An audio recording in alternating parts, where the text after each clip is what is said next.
ನಮಸ್ಕಾರ, news first ಎಜುಕೇಷನ್ಗೆ ಸ್ವಾಗತ. ನಾನು ಉಷಾ. ಐಟಿ ಸೆಕ್ಟರ್ನಲ್ಲಿರೋ ವಿಪ್ರೋ ಎಂಪ್ಲಾಯೀಸ್ಗೆ ಒಂದು ಬಿಗ್ ಗುಡ್ ನ್ಯೂಸ್ ಬಂದಿದೆ. ಮಾರ್ಚ್ 1ರಿಂದ ಅನ್ವಯವಾಗುವಂತೆ ಕಂಪನಿ ಈಗ ವೇತನ ಹೆಚ್ಚಳ ಅಥವಾ ಸ್ಯಾಲರಿ ಹೈಕ್ ಮಾಡೋಕೆ ಡಿಸೈಡ್ ಮಾಡಿಕೊಂಡಿದೆ.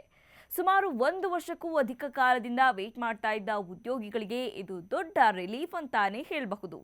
ಲಾಸ್ಟ್ ಟೈಮ್ ಸೆಪ್ಟೆಂಬರ್ 2024ರಲ್ಲಿ ವಿಪ್ರೋ ಸ್ಯಾಲರಿ ಹೈಕ್ ಮಾಡಿತ್ತು. ಅಲ್ಲಿಂದ ಇಲ್ಲಿವರೆಗೆ ಯಾವುದೇ ಇನ್ಕ್ರಿಮೆಂಟ್ ಆಗಿರಲಿಲ್ಲ. ಕಂಪನಿಯ ಇಂಟರ್ನಲ್ ಮೆಮೊ ಮೂಲಕ ಈ ವಿಷಯವನ್ನ ಈಗಾಗಲೇ ಎಂಪ್ಲಾಯೀಸ್ಗೆ ತಿಳಿಸಲಾಗಿದೆ ಅಂತ ಮೂಲಗಳು ಹೇಳ್ತಾ ಇದೆ. ಆದರೆ ಎಷ್ಟು ಪರ್ಸೆಂಟ್ ಹೈಕ್ ಆಗುತ್ತೆ ಅನ್ನೋ ಇನ್ಫಾರ್ಮೇಶನ್ ಇನ್ನೂ ಅಫಿಷಿಯಲ್ ಆಗಿ ರಿವೀಲ್ ಆಗಿಲ್ಲ.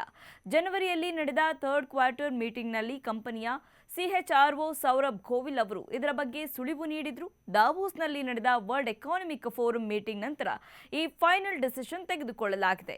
ಪ್ರಸ್ತುತ ಮಾರ್ಕೆಟ್ನಲ್ಲಿ ಡಿಮ್ಯಾಂಡ್ ಸ್ವಲ್ಪ ವೀಕ್ ಇರೋದ್ರಿಂದ ಮತ್ತು ಜಾಗತಿಕ ಮಟ್ಟದ ಅನಿಶ್ಚಿತತೆ ಇರೋದ್ರಿಂದ ಎಲ್ಲ ಐಟಿ ಕಂಪನಿಗಳು ಸ್ಯಾಲರಿ ಹೈಕ್ ಮಾಡೋ ವಿಷಯದಲ್ಲಿ ತುಂಬಾನೇ ಕೇರ್ಫುಲ್ ಆಗಿದೆ. ಗ್ರಾಹಕರು ಖರ್ಚು ಮಾಡೋದು ಕೂಡ ಕಡಿಮೆಯಾಗಿರೋದ್ರಿಂದ ಐಟಿ ಸೆಕ್ಟರ್ ಮೇಲೆ ಸ್ವಲ್ಪ ಪ್ರೆಷರ್ ಇದೆ. ಇದೇ ಕಾರಣಕ್ಕೆ ಕಳೆದ ಫೈನಾನ್ಷಿಯಲ್ ಇಯರ್ನಲ್ಲಿ ವಿಪ್ರೋ ಮಾತ್ರವಲ್ಲದೆ ತುಂಬಾ ದೊಡ್ಡ ಕಂಪನಿಗಳು ಇನ್ಕ್ರಿಮೆಂಟ್ ಪ್ರೋಸೆಸ್ ಅನ್ನ ಮುಂದೂಡಿದ್ವು. ಈಗ ವಿಪ್ರೋಗೆ ಕಾಂಪಿಟೇಷನ್ ಕೊಡ್ತಾ ಇರೋ ಬೇರೆ ಕಂಪನಿಗಳನ್ನ ನೋಡೋದಾದ್ರೆ TCS ಕಳೆದ ಸೆಪ್ಟೆಂಬರ್ನಿಂದ ತನ್ನ 80% ಎಂಪ್ಲಾಯೀಸ್ಗೆ 2ರಿಂದ 8% ಹೈಕ್ ಕೊಟ್ಟಿದೆ. ಇನ್ಫೋಸಿಸ್ ಕೂಡ 2 ಹಂತಗಳಲ್ಲಿ 5ರಿಂದ 8% ಇನ್ಕ್ರಿಮೆಂಟ್ ನೀಡಿದೆ.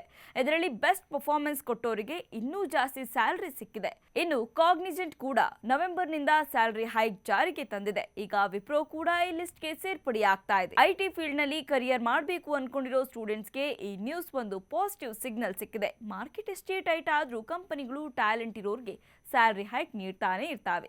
ಸೊ ಸ್ಟೂಡೆಂಟ್ಸ್, ನೀವು ಕೂಡ ಲೇಟೆಸ್ಟ್ ಸ್ಕಿಲ್ಸ್ ಕಲಿಯೋದ್ರ ಕಡೆ ಗಮನ ಕೊಡಿ. ನಿಮ್ಮ ಫ್ರೆಂಡ್ಸ್ ಯಾರಾದರೂ ಐಟಿ ಕಂಪನಿಯಲ್ಲಿ ಜಾಬ್ ಮಾಡ್ತಾ ಇದ್ರೆ ಅವರಿಗೆ ಈ ಇನ್ಫಾರ್ಮೇಶನ್ ಶೇರ್ ಮಾಡಿ. ಮತ್ತಷ್ಟು ಇಂಟ್ರೆಸ್ಟಿಂಗ್ ಕಂಟೆಂಟ್ಗಾಗಿ ನ್ಯೂಸ್ ಫಸ್ಟ್ ಎಜುಕೇಷನ್ ಸಬ್ಸ್ಕ್ರೈಬ್ ಮಾಡಿ.